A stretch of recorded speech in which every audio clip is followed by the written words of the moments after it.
I'm Matt. Hey, I'm Steve. Hey, I'm John. This is the Sober Friends Podcast. We're here for the sober curious, the new guy, and the old timer.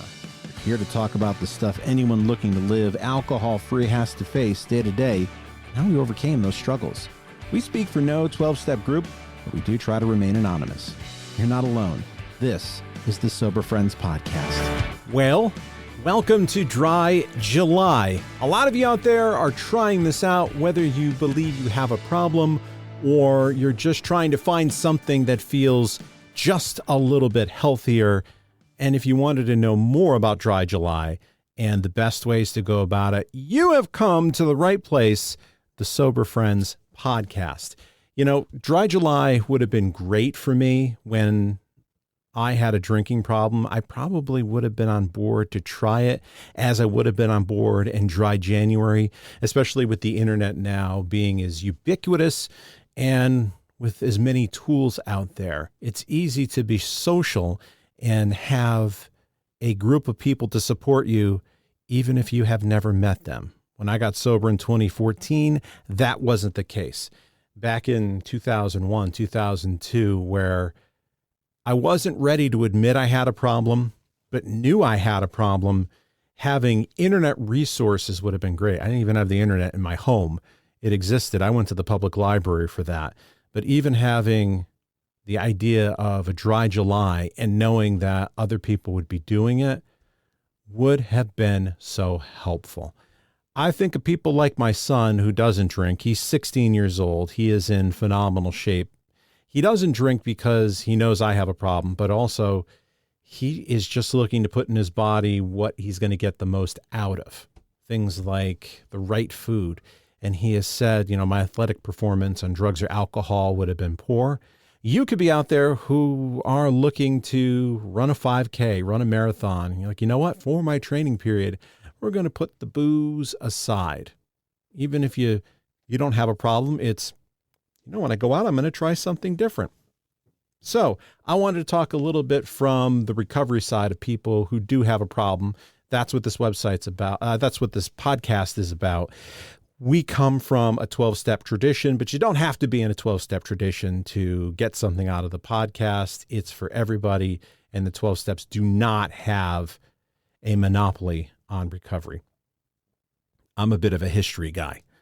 I always want to know where these things came from. Did they just spontaneously come out? And I kind of thought that, I don't know, this is a social media thing that people decided they're going to do a Dry July. So I wanted to find out.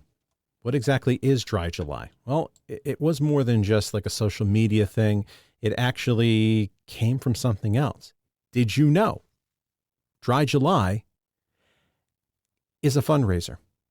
You may not be taking it that way, but how it is officially done is through a website, dryjuly.com. It's a group of people out of Australia. And almost like a fundraiser of, I'm going to go run a marathon. Can you sponsor me? And we're going to take this money and put it aside for a good cause. And that's what the first Dry July did.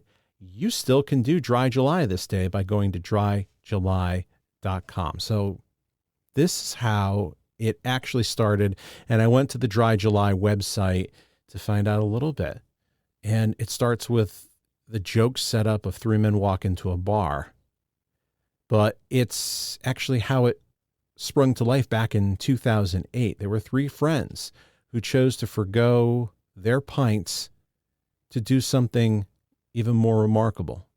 Embarking on a sober month they called Dry July. The mission was pretty simple. They wanted to stay dry and fundraising for a cause dear to them. What began as a modest goal to raise $3,000 for a hospital TV ballooned into a $250,000 triumph, all thanks to rallying the support of countless others. So Dry July has evolved into a beacon of benevolence and self-care. By going alcohol-free for the month, they not only pledge to support those afflicted by cancer, but also embark on a personal health journey. The funds that they raised provided essential services for cancer patients and their support network. From transportation to appointments to therapeutic programs, comfortable accommodations near treatment centers, all of this. So if you want to try this, even if you have one drink a month, sign up for Dry July at dryjuly.com just to get funds into the hands of those they need it. And you can do something that's also going to make you healthy by not drinking. More research has really come out around the dangers of alcohol. I used to delude myself into thinking I was doing something healthy for me because I had high cholesterol by drinking red wine. That red wine would help with my heart health. I was doing more heart damage by drinking more than a glass of wine. Like a glass of wine is like this big. It's not much. It's like 3 to 6 ounces.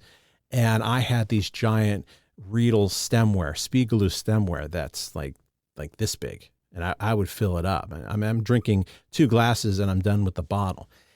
Doing that is putting carcinogens in my body. And doing that was affecting me cardiovascularly. But the problem was my brain was mush from the drinking and I wasn't ready to hear it. Let's talk a little bit more about that, the harms that alcohol can do to the body. You know, alcohol often is the star of the show at a social event. The pressure to actually drink can overcome our better judgment.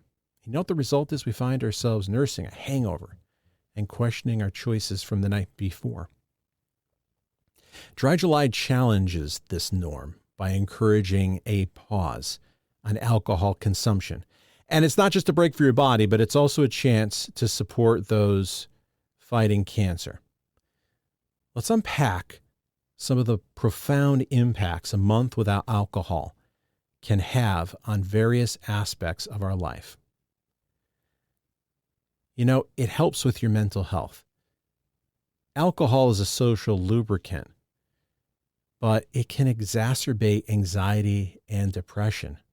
For me, after I drank, especially if I drank heavy, and especially at the end of my drinking period, my anxiety was through the roof that night. It was through the roof the next day, although it felt differently. I discovered that depression was the, no pun intended, hangover from the anxiety. And sometimes that would take days to dip out of if I wasn't drinking. Now, if I continued to drink, it would get worse and worse and worse and worse. When you take a break from alcohol, you're giving your mood a chance to stabilize. You clear up your brain. You get a more positive outlook on life. That first time I took a break of 10 months, it was almost like I was seeing through a Vaseline-covered lens, and now I could see clearly. There's a hydration transformation as well. Alcohol dehydrates you, and those dehydration effects are far-reaching, affecting everything from skincare to cognitive function. Dry July can reverse these effects, leading to improved skin texture, mental sharpness, and overall vitality. We are so focused on health these days, especially the aging process, skincare. My son is 16. I use him a lot as an example because he teaches me so much of the health things that I could have learned when I was 16. He's got a skincare routine. So alcohol would upset that. Your liver function. I think this is one of the things that we all know about and kind of joke about at times of, oh, I'm really destroying my liver. Our liver bears the brunt of alcohol metabolism. Overindulgence can lead to significant strain. By abstaining, you give your liver a much needed break, allowing it to repair and rejuvenate. It's essential for detoxification and overall well-being. I know that weight loss is important. I'm going through my own weight loss journey. I have to lose some weight. I was diagnosed with I was diagnosed with CPAP. I wasn't diagnosed with CPAP. I was diagnosed with sleep apnea. And the fat around my neck is something that is a contributor. It also is a contributor to high blood pressure, high cholesterol. And I would like to get my weight in a good place now. I am ready to do that. If health is important for you, we all know alcohol has empty calories. That contributes to weight gain. Cutting out alcohol can lead to a caloric deficit, aiding in weight loss and promoting healthier eating habits. I had the munchies whenever I was drinking. I made bad choices when I was drinking. And so you pile 200 calories here, 200 calories there, and it really starts to make a difference. And there really are no nutrients in alcohol. I guess you could say that with wine. I guess there are things in there that people say are healthy if you drink in moderation. But a beer, there's no health benefits to that.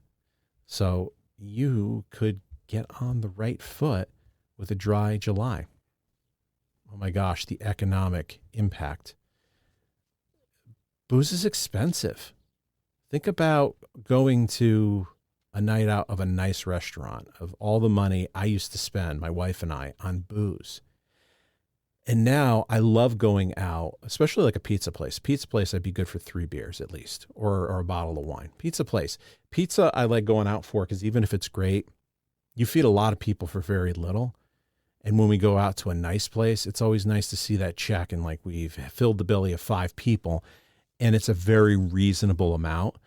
And then I take a look on the table for the wine list or the margarita list when I go to a Mexican place and I see these $15 drinks. I was always good for getting a margarita because you could get trashed on one of those.